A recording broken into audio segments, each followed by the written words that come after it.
महापुरुष हजरत मोहम्मद जयंती पालन नहीं बालेश्वर जिला प्रशासन पक्षर एक प्रस्तुति बैठक जिलापाल सूर्यवंशी मयूर विकास अध्यक्षतार अनुष्ठित हो जाइए।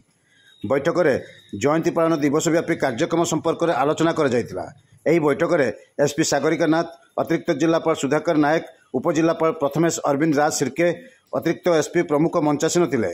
एथिरे विभिन्न ग्राम साही बस्तीर बहु मुस्लिम बुद्धिजीवी उपस्थित थिले।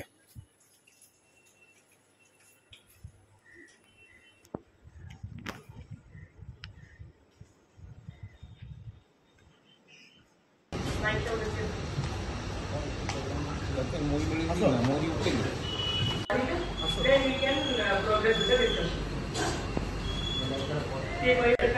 Same direction को हमको काम करेगा। So every festival, oncoming festival should be a reflection कि हमें KPT better